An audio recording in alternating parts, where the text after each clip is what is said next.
Friends, welcome to expert opinion. I hope guys you are good. और friends, इस video में हम discuss करेंगे व्यक्तित्व की जो हमने सीरीज चला रखी है, व्यक्तित्व के बारे में हम डिस्कस कर रहे हैं। इस सीरीज में आज हम डिस्कस करने वाले हैं कैटल के बारे में। कैटल आप लोगों को पता ही होगा, व्यक्तित्व का वर्गीकरण किया है सील गुणों के आधार पर। तो कैटल से कई बार क्वेश्चन बन जाता है। तो आप लोग किसी भी टीचिंग एग्जाम की तैयारी कर रहे हैं जहाँ पर CDP, शिक्षा मनोविज्ञान, बाल मनोविज्ञान, ये सभी चीजें पूछी जाती हैं, उस फील्ड में आपके लिए बहुत हेल्पफुल रहेगा। इसके अलावा रीट की जो तैयारी कर रहे हैं उनके लिए तो रामबाण सिद्ध होगा ये कैटल, क्योंकि यहाँ से 1 नंबर का हर बार पूछा जाता है। तो फ्रेंड्स, कैटल का सिद्धांत मैं आप लोगों के सामने डिस्कस करने वाली हूँ। इस सिद्धांत को शुरू करने से पहले इसके बारे में मैं आपको कुछ बेसिक्स बता देती हूँ। जैसे कैटल का सिद्धांत जब हम डिस्कस करेंगे, कैटल का व्यक्तित्व का वर्गीकरण जब हम डिस्कस करेंगे, तो इसमें आपको 2-3 चीजें सामने आएंगी। जैसे कैटल ने व्यक्तित्व मापन के लिए एक मापनी तैयार की थी जिसको 16 PF कहते हैं, या फिर आप कह सकते हैं 16 PF मापनी, या इसका दूसरा नाम है हिंदी में आप इसे कह सकते हैं 16 व्यक्तित्व कारक, या फिर इंग्लिश में एक और नाम से आप देख सकते हैं। वैसे इंग्लिश में याद रखेंगे तो ज्यादा बेटर रहेगा, 16 पर्सनैलिटी फैक्टर्स। ये चीज आपके सामने आएगी। ये 16 PF 16 PF क्या है? इससे ये व्यक्तित्व के फैक्टर हैं, 16 फैक्टर। किसने बताया? कैटल ने। और एक चीज आपको पता रखनी है कि कैटल ने व्यक्तित्व का विभाजन सील गुणों के आधार पर किया। बहुत इंपॉर्टेंट है कैटल और ऑलपोर्ट का। इन दोनों ने व्यक्तित्व का विभाजन सील गुणों के आधार पर किया। और जो इससे पहले हमने डिस्कस किया था, सेल्डन और क्रेसमर, उन्होंने व्यक्तित्व का विभाजन शारीरिक बनावट या शरीर रचना के आधार पर किया था। इसके बाद में हमने अब्राहम मैस्लो को भी डिस्कस किया था। और अब इस सीरीज में हम डिस्कस कर रहे हैं कैटल को। तो फ्रेंड्स, आपको ये पता होना चाहिए। और कैटल ने जो सील गुण थे उनको 2 पार्ट्स में डिवाइड किया था। 2 पार्ट्स में कौन कौन से थे? स्रोत सील गुण और सतही सील गुण। तो जानेंगे डिटेल में इसके बारे में। चलिए स्टार्ट कर लेते हैं। तो फ्रेंड्स, यहाँ पर देखिए, कैटल ने व्यक्तित्व का विभाजन किसके आधार पर किया है? तो सील गुणों के आधार पर व्यक्तित्व का विभाजन किया है। और सील गुणों के आधार पर कैसे? इन्होंने कहा कि जो व्यक्ति है उसके अंदर कुछ सील गुण विद्यमान होते हैं, उन्हीं के आधार पर उसका व्यक्तित्व निखरता है।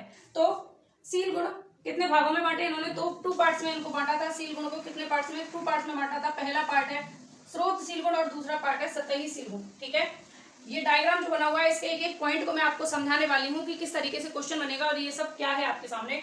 तो जो सील गुण के आधार पर व्यक्तित्व का विभाजन किया था कैटल ने, इसको 2 पार्ट्स में बांटा सील गुणों को, स्रोत सील गुण और सतही सील गुण। स्रोत सील गुण कौन से होते हैं? जो केंद्र में होते हैं व्यक्ति के। और सतही सील गुण कौन से होते हैं? जो स्रोत सील गुण से विकसित होते हैं। ठीक है, और व्यक्तित्व मापने के लिए 16 PF सील गुणों को मापने के लिए मापनी तैयार की थी। किसने? कैटल ने ये मापनी दी थी। 16 PF के नाम से इसको जानते हैं, या 16 पर्सनैलिटी फैक्टर, या फिर 16 व्यक्तित्व कारक के नाम से भी इसको जाना जाता है। अब आपको जानना यह है इस सिद्धांत के अंतर्गत कि सील गुणों को 2 भागों में बांटा था, सतही सील गुण और स्रोत सील गुण। क्वेश्चन बना हुआ है, यहाँ से रीट में क्वेश्चन पूछा गया लास्ट ईयर भी, कि व्यक्तित्व का विभाजन सील गुणों के आधार पर कैटल ने किया था। वह सील गुण जो व्यक्ति के केंद्र में विद्यमान होते हैं उसको क्या कहते हैं? तो स्रोत सील गुण के नाम से उसको जाना जाता है। अब ये स्रोत सील गुण क्या है और सतही सील गुण क्या है, इसको हम डिस्कस कर लेते हैं। तो ये डायग्राम आपको दिखाई दे रहा होगा। इसको मैं एक बार इधर से इरेज कर देती हूँ, जो हम समझ चुके हैं, क्योंकि बाकी की चीजें आपको तभी अच्छे से समझ में आएंगी। ठीक है, क्योंकि इसमें ना जो डायग्राम है ठीक से आपको दिखाई नहीं दे रहा होगा। तो चलिए मैं यहाँ से इरेज कर लेती हूँ और इस डायग्राम को फिर से बनाने का प्रयास करती हूँ। इजी है वैसे, और अच्छे से आपको समझ में आ जाएगा। तो सील गुणों को कितने पार्ट्स में डिवाइड किया? 2 पार्ट्स में। कौन कौन से? सतही सील गुण और स्रोत सील गुण। जैसे ये एक डायग्राम है, ठीक है, इसके अंदर यहाँ पर केंद्र में कौन से सील गुण होंगे? स्रोत सील गुण। स्रोत सील गुण कहाँ पर होंगे? केंद्र में होंगे। ठीक है, और बाकी के बाहर की तरफ होंगे, यहाँ पर सतह पर। ये कौन से सील गुण होंगे? सतही सील गुण। कौन से होंगे? ये सतही सील गुण, जो केंद्र से बाहर की तरफ होंगे। तो ये सतह पर होंगे। ये कौन से होंगे? सतही सील गुण। ठीक है, सतही सील गुण। तो कैटल ने, किसने? कैटल ने सील गुणों के आधार पर व्यक्तित्व का विभाजन किया और 2 प्रकार के सील गुण बताए, स्रोत सील गुण और सतही सील गुण। स्रोत सील गुण क्या है? जो व्यक्ति के अंदर कोई ऐसी चीज है जो उसके हर काम में दिखाई देती है। व्यक्ति के अंदर कोई ऐसा गुण होता है जो उसके हर काम में दिखाई देता है। आप कोई भी काम करें तो उसके हर एक काम में वो सील गुण दिखाई देगा। जैसे फॉर एग्जाम्पल, जैसे महात्मा गांधी थे। कौन थे? महात्मा गांधी।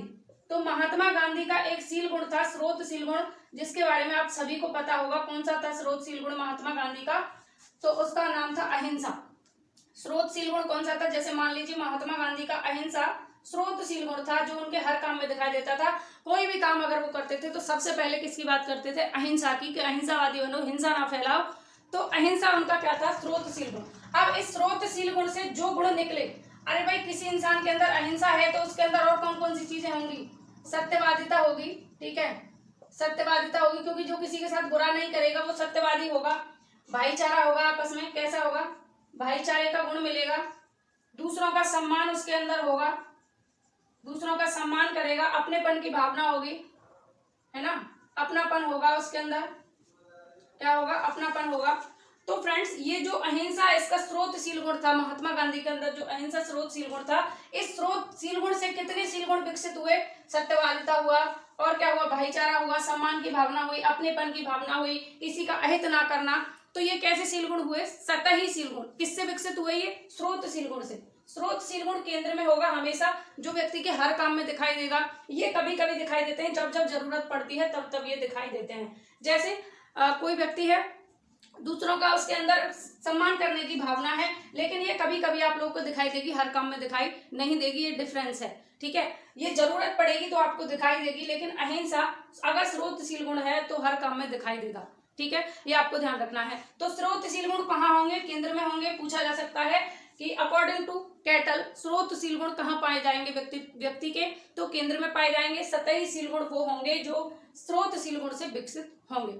16 पीएफ आपको ध्यान रखना है, कैटल का 16 पीएफ, ये क्या था, व्यक्तित्व मापने के लिए व्यक्तित्व मापनी थी। 16 पीएफ ये कई बार पूछी गई है एग्जाम में, तो 16 पीएफ इन्होंने व्यक्तित्व मापनी दी थी। और कैटल ने शील गुणों के आधार पर व्यक्तित्व का विभाजन किया था, ये आपको पता होना चाहिए। ये क्वेश्चन भी पूछा जा चुका है। और शील गुणों को 2 पार्ट्स में डिवाइड किया, कौन कौन से, स्रोतशील गुण और सतही शील गुण। ये चीजें यहाँ पर आपको पता होनी चाहिए कैटल के व्यक्तित्व के सिद्धांत में। तो गाइस इस वीडियो में हमने डिस्कस किया कैटल का व्यक्तित्व विभाजन की शील गुणों के आधार पर किस तरीके से कैटल ने व्यक्तित्व का विभाजन किया। कम टाइम में ज्यादा चीजें अगर आपको पता लगी हो, कैटल का सिद्धांत वहीं अगर आप किसी अन्य जगह से अगर आप पढ़ने का प्रयास करेंगे तो यही चीजें आपको 1 घंटे में प्राप्त होंगी, और यही चीजें आपको कम टाइम में मैंने प्रोवाइड कर दी। तो अगर आपको मेरा प्रयास अच्छा लगा हो तो वीडियो को आगे शेयर करना, और चैनल फर्स्ट टाइम विजिट कर रहे हैं तो सब्सक्राइब कर लें, ताकि मेरे चैनल पर जो भी वीडियोज आए वो सभी आपको मिलती रहे टाइम पर। इस वीडियो में बस इतना ही, मिलेंगे नेक्स्ट वीडियो में, तब तक के लिए goodbye, take care, Radhe Radhe.